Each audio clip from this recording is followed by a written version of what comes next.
Good morning, everyone. Jai Shri Krishna. In the last video, we discussed about the limitation of the company firm. Approx આપણે 6 જોઈ હતી, like difficulties in maintaining secrecy ત્યાં સુધી જોઈ હતી. તો remaining point are discussed today. Sixth point is delay in policy decisions. The consent of the member is essential in making policy decisions. કે આપણે ખબર જ છે કે બધા જ મેમ્બર્સની કન્સેન્ટથી પરમિશનથી આપણે કોઈ ડિસિઝન જે છે એ ફાઇનલ કરતા હોય છે. For this meeting of the member is to be called. Notice of meeting is to be furnished to members in advance before the certain days. Resolution is to be passed in meeting and for all this time is wasted and decisions are delayed. કે જેમ આપણે એડવાન્ટેજીસમાં જોઈ ગયા હતા કે democratic management like 7th પોતો હતો કે democratic management, તો એમાં એ હતું કે જ્યારે આપણે ડિસિશન્સ લઈએ છીએ તો એ મેજોરિટી વાઇઝ લેવામાં આવે અને મેજોરિટી વાઇઝ ત્યારે થાય કે જ્યારે આપણે જનરલ મિટિંગ જે છે મેમ્બર સાથે કરીએ તો. સો કે પોલિસી આપણે ડિસિઝન કરતા હોય છે, કોઈ બી પોલિસી માટે ડિસિઝન લેતા હોય છે તો જ્યારે આપણે જનરલ મિટિંગ કરવાની હોય તો એના 3 days બિફોર મિટિંગ જે છે એટલે મીન્સ કે અનાઉન્સ કરવું પડે, સર્ટેન ડેઝ બિફોર કરવું પડે એડવાન્સમાં કે ભાઈ ફોર પર્ટિક્યુલર ટાઈપનું નોટિસ આપવું પડે કે આ દિવસે મિટિંગ છે. તો મિટિંગ જે છે એ લેતા પહેલાં 3 દિવસ પહેલાં બિફોર એડવાન્સમાં કહેવું પડે. પછી જે છે આમાં રિસોલ્યુશનનો મતલબ થાય છે કે કોઈ બી ડિસિઝન જે છે એ મિટિંગમાં થાય છે એટલે બધા મેમ્બર જે છે એની કન્સેન્ટમાં થાય છે, પરમિશન વાઇઝ થાય છે. તો આ બધું જે ટાઈમિંગ જે છે એનું વેસ્ટેજ થઈ જાય અને જે આપણે ઓપોર્ચ્યુનિટીને ગ્રેબ કરવી હોય તેમાં ડિલે થઈ જાય. એટલે કે પોસિબિલિટી છે જે કંપની ફર્મ્સમાં કે ડિસિઝન જે આપણે ઇમ્પોર્ટન્ટ લેવા હોય તો એ ડિલે થઈ જાય. ઓકે, તો એની લિમિટેશન થશે. Next point, less flexibility. Lesser element of flexibility is there in company form as compared to the proprietorship and partnership. A resolution is to be passed in general meeting to make important changes. Approval of central government and court is required in some circumstances. We know that કે પ્રોપ્રાઇટરશિપ અને પાર્ટનરશિપની જે છે લિમિટેશનને remove કરવા માટે આપણે company form જે છે એટલે કે જ્યારે એમ કે બિઝનેસ એન્ટરપ્રાઇઝીસ એ લાર્જ સ્કેલ પર રિક્વાયરમેન્ટ થઈ તો બિઝનેસ સ્પ્રેડ થયો એટલે કંપની ફોર્મ જે છે એ એક્ઝિસ્ટન્સમાં આવ્યું છે. બટ જેવું મોટું ફોર્મ એની એટલી ફ્લેક્સિબિલિટી કેવી છે એ લેસર થઈ જાય. બિકોઝ કે આપણે જે ઇમિડિયેટલી ચેન્જીસ કરવા હોય, કોઈ બી રૂલ્સમાં કોઈ બી રેગ્યુલેશનમાં ચેન્જ કરવા હોય તો ઇમિડિયેટલી નહીં થાય. બિકોઝ કે આપણે જનરલ મિટિંગ કરવી પડે, મેમ્બરની પરમિશન લેવી પડે, ઇમ્પોર્ટન્ટ ચેન્જીસ કરવું પડે and then we are going to approval of government, કે ગવર્મેન્ટનો પણ અપ્રૂવ કરવું પડે. એટલે કે ફ્લેક્સિબિલિટી કેવી છે આમાં ઓછી છે. ઇમિડિયેટલી જે આપણે ચેન્જ કરવા છે as compare to the proprietorship and પાર્ટનરશિપમાં તો એ પોસિબલ નથી. So less flexibility. Then encouragement to speculation. હવે 12થમાં આપણે શેર માર્કેટનું ભણવાના છે તો સ્પેક્યુલેશનમાં મતલબ આપણે એકદમ શોર્ટમાં જોઈશું કે સ્પેક્યુલેશનનો મતલબ થાય છે ગુજરાતીમાં આપણે જોઈએ તો આપણે કહીએ કે સટ્ટો, કે ને શેર માર્કેટમાં તમને થોડું આઈડિયા હશે કે સ્પેક્યુલેશનનો મતલબ થાય છે સટ્ટો.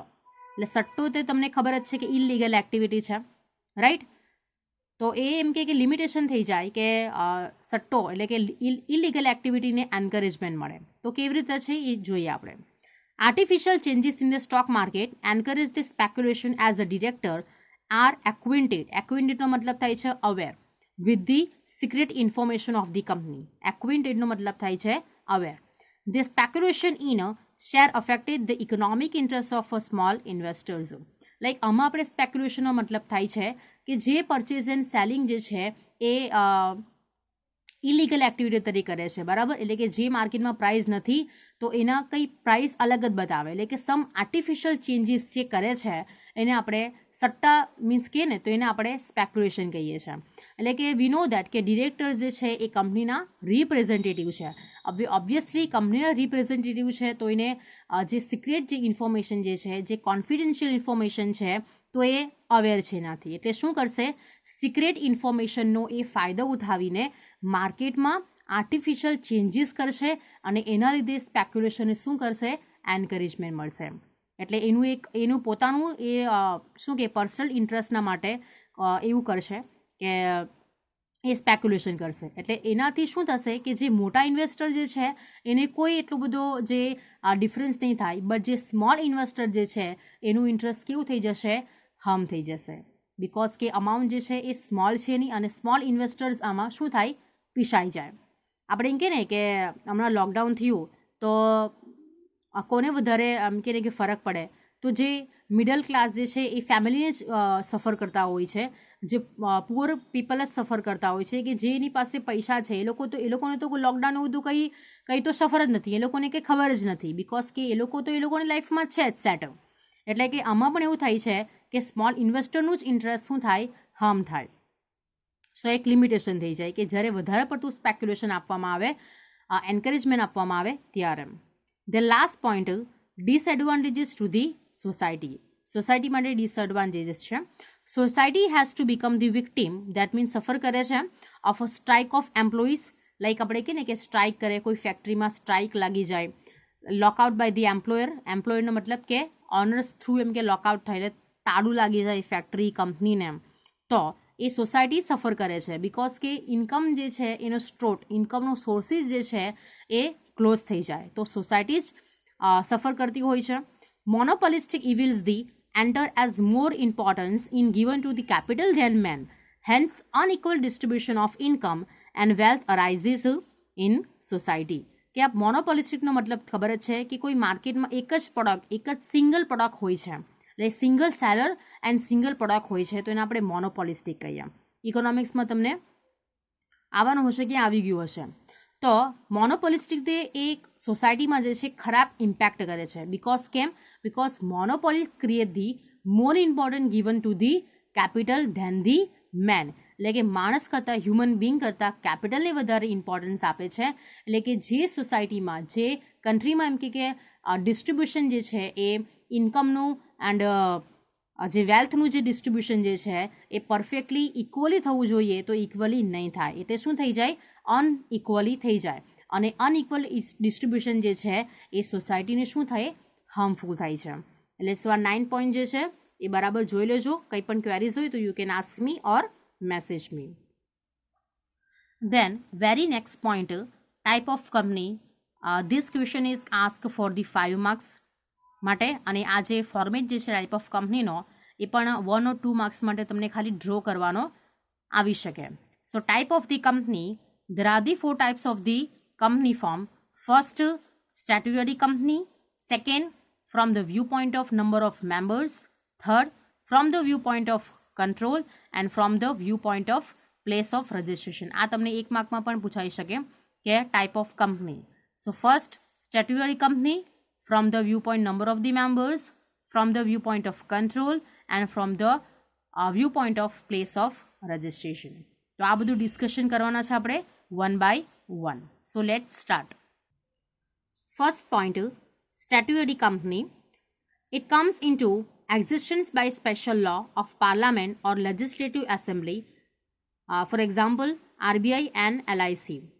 સ્ટેટ્યુટરી જે કંપની જે છે એક એમ કે ને કે એક એક્ટ ડિફાઇન કરે કે એના powers and functions, rules and regulation જે છે લાઈક ગવર્મેન્ટ સાથે રિલેટેડ હોય છે, એટલે કે જે રિલેશનશિપ જે છે એ વિથ ગવર્મેન્ટ ડિપાર્ટમેન્ટ હોઈ શકે નહીં હોય છે. એટલે સ્ટેટ્યુટરી કંપનીની કોઈ પરફેક્ટ ડેફિનેશન નથી, but A special act through pass કરવામાં આવે છે, એટલે કે assembly and parliament assembly through જે છે એ પાસ કરવામાં આવે, એટલે કોઈની પરફેક્ટ ડેફિનેશન નથી. બટ આપણે સ્ટેટ્યુટરી કંપનીને કહી શકીએ પબ્લિક કોર્પોરેશન. શું કહી શકીએ? પબ્લિક કોર્પોરેશન કહી શકીએ. એક્ઝામ્પલ તરીકે આપણે જોઈએ RBI છે, એક સ્પેશિયલ એક્ટ થ્રુ પાસ કરવામાં આવે. LIC છે, યુનિટ ટ્રસ્ટ ઓફ ઇન્ડિયા છે, એમ્પ્લોય સ્ટેટ ઇન્સ્યોરન્સ કોર્પોરેશન છે, ONGC છે, બરાબર, કે oil and natural gas corporation છે. તો આ બધી જે છે એ સ્પેશિયલ એક્ટ થ્રુ પાસ કરવામાં આવે છે, એ કોના, તો પાર્લામેન્ટ ઓર લેજિસ્લેટિવ એસેમ્બલીના. એટલે આપણે સ્ટેટ્યુટરી કંપનીની કોઈ પરફેક્ટ ડેફિનેશન નથી, બટ ખાલી એટલું યાદ રાખવાનું આપણે કે સ્પેશિયલ એક્ટ થ્રુ પાસ કરવામાં આવે, એક પબ્લિક કોર્પોરેશન જેવી જ છે, અને જે રિલેશનશિપ કેવા છે એ ગવર્મેન્ટ ડિપાર્ટમેન્ટ સાથે રિલેટેડ છે. તો આ જે છે કંપની ટાઈપનો ફર્સ્ટ પોઈન્ટ થઈ ગયો. Then second point, from the view point of number of the members. First એમાં સબ પોઈન્ટ પડે છે. First public company.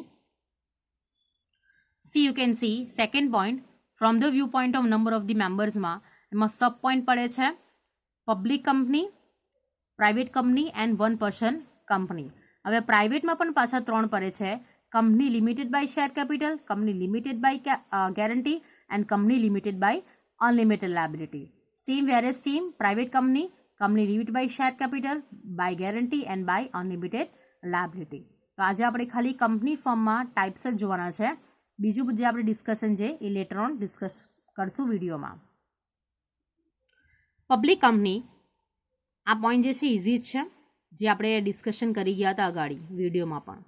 Public company as per the Companies Act, a company which is not private company is public company. કે જે public company private company નથી તો એ બધી company public company છે. In which minimum 7 members are necessary. આપણે કેરેક્ટરિસ્ટિકમાં જોઈ ગયા હતા કંપનીના કે પબ્લિક કંપની જે છે એ minimum number 7, private company minimum number 2 and maximum number there is no restriction on the maximum number of the members. Underline કરજો. This company can give the invitation to general public to purchase its shares and debentures. There is no restrictions on the transfer of share. There are the 3 types of public company from the viewpoint of the liability of the members. કે minimum number જે છે એ 7% થી કરી શકે. there is no restriction to maximum number of the members and the company જે છે એ open means કે general પબ્લિકને પણ એમ કે ઇન્વિટેશન આપે છે. જેમ આપણે જોયું હતું કે પ્રાઇવેટ કંપની જે છે એ એટલું જનરલ પબ્લિકને ઇન્વિટેશન નથી આપતી for the purchasing the shares and debenture. But public company જે છે એ કોઈ ડિસ્ક્રિમિનેશન નથી કરતી, કોઈ કેમ કે શું કે કોઈ લિમિટેશન નથી, બધાના માટે ઓપન જે છે કે જેને પરચેસ કરવા હોય તે. એટલે કે પબ્લિક કંપની જે છે એ ઓપન ઇન્વિટેશન આપે છે પબ્લિકને પરચેસ માટે. અને એમાં આપણે જોઈએ કે there is no restrictions on the transfer of shares. આપણે કેરેક્ટરિસ્ટિક્સમાં પણ જોઈ ગયા કે પબ્લિક જે ટ્રાન્સફર ઓફ શેર જે છે એ પ્રાઇવેટ કંપનીમાં ઇઝી છે ધેન ધી પબ્લિકમાં ઇઝી છે ધેન ધી પ્રાઇવેટ કંપની કરતાં. બિકોઝ કે પ્રાઇવેટ કંપનીમાં છે ને મેમ્બર્સની એ પરમિશન લેવી પડે ટ્રાન્સફર કરતાં પહેલાં. આ પબ્લિકમાં એવું નથી, એ ઇઝી જ છે, આપણે ટ્રાન્સફર કરવા હોય તો થઈ શકે. દેટ મીન્સ કે આપણે સેલ કરવા હોય તો ઇઝીલી થઈ શકે. અને એમાં 3 ટાઈપની from the view points of the liability of members છે પબ્લિક કંપનીમાં. સો કે there are the 3 types of the public company from the view point of liability of members. આવા 3 પોઈન્ટ જે છે એ આપણે લેટર ઓન ડિસ્કશન કરીશું. ઓકે, સો public કંપનીના આ જે 3 પોઈન્ટ જે છે અને બીજા જે રિમેનિંગ પોઈન્ટ જે છે, જે ટાઈપ ઓફ કંપનીના પોઈન્ટ્સ છે એ આપણે નેક્સ્ટ વિડીયોઝમાં ડિસ્કશન કરશું. કંઈ સમજ નહીં પડી તો you can call me or message me. Thank you.